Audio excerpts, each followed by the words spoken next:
আসসালামু আলাইকুম। আমরা প্রতিটা বিবাহিত নারী সুখী সংসারের স্বপ্ন দেখি, যাতে আমরা আমাদের স্বামী নিয়ে সন্তান নিয়ে খুব সুখে থাকতে পারি। ঠিক তেমনি রাফিয়ার বিয়ে হয়েছিল খুব সাধারণ একটি পরিবারের ছেলের সঙ্গে। তার অর্থের কোনো সাম্রাজ্য ছিল না, কিন্তু ভালোবাসা ছিল ভরপুর। সংসারের শুরুতে দুজনে মিলে কত স্বপ্ন দেখেছিল।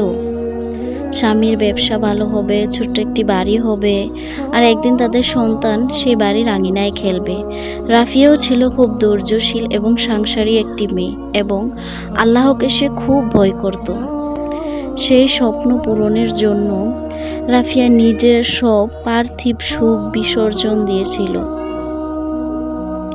সে নিজের গয়না বিক্রি করে স্বামীর ব্যবসায় টাকা দিয়েছিল। নতুন কাপড় না কিনে সেই টাকা সংসারের জন্য খরচ করেছিল। এমনকি নিজের অসুস্থতার সময়ও কোনো চিকিৎসা করায়নি। সে শুধু স্বামীর যেন কোনো কষ্ট না হয় সেই চিন্তাই করেছে। কিন্তু কয়েক বছর পর তার স্বামী বদলে যেতে শুরু করলো। তার স্বামী তার কাছে প্রায়ই বলতো, ব্যবসার কাজে আমাকে বাইরে যেতে হবে। কখনো 2 দিনের জন্য, কখনো 3 দিনের জন্য বাড়ির বাইরে থাকতো। ফিরে এসে ক্লান্তির অজুহাতে রাফিয়ার সঙ্গে ঠিকমতো কথাও বলতো না। ফোনে সবসময় পাসওয়ার্ড এবং মাঝরাতে বারান্দায় গিয়ে ফিস করে কথা বলতো।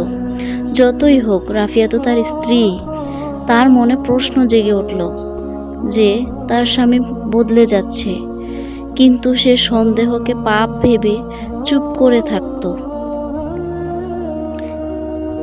একদিন তার স্বামী বলল, আমাকে 1 সপ্তাহের জন্য অন্য জেলায় যেতে হবে। রাফিয়া নিজের হাতে ব্যাগ গুছিয়ে দিল।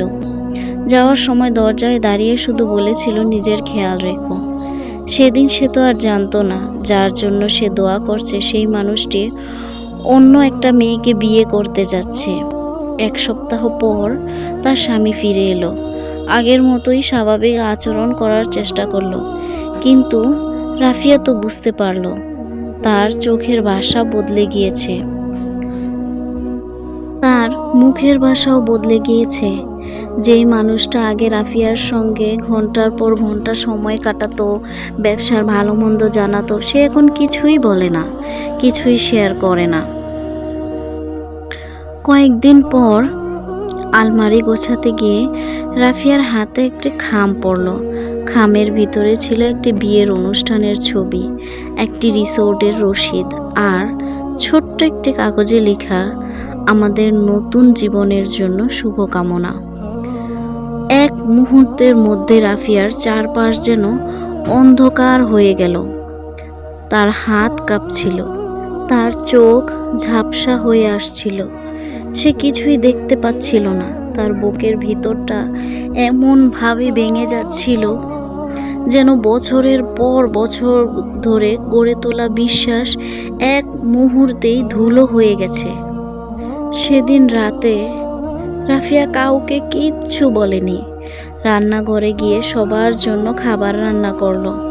সন্তানকে নিজের হাতে খাইয়ে ঘুম পাড়িয়ে দিল। তারপর ঘরের লাইট নিভিয়ে একা সিজদায় পড়ে এত কান্না করলো যে তার ওড়না ভিজে গেল। সে শুধু আল্লাহকে বলল, আমি তো এই মানুষটাকে বিশ্বাস করে নিজের জীবন কাটিয়েছি। যদি আমার ভাগ্যে এই পরীক্ষাই লেখা থাকে, তাহলে আমি দিব এই পরীক্ষা। আমি মেনে নিলাম ভাগ্যকে। তারপর রাফিয়া একটি চিঠি লিখে সেই সংসার থেকে বিদায় নেওয়ার সিদ্ধান্ত নিল। সে একাই নিজে বাঁচার সিদ্ধান্ত নিল। এই গল্পটা থেকে আমরা কি শিখতে পারি? মির্জা গালিবের একটি কথা আছে, আমাকে টকিয়ে তুমি খোদার কাছে সুখ চাও, খোদা কিন্তু আমারও। ঠিক তেমনি কখনো একজনকে ঠকিয়ে আর একজন সুখী হতে পারে না। ঠকে যাওয়া সেই মানুষটার নিঃশ্বাসের অভিশাপ তো লাগবেই। আজকে এ পর্যন্তই। ভালো লাগলে গল্পটি শেয়ার করবেন এবং আমার চ্যানেলটা সাবস্ক্রাইব করবেন। আল্লাহ হাফেজ।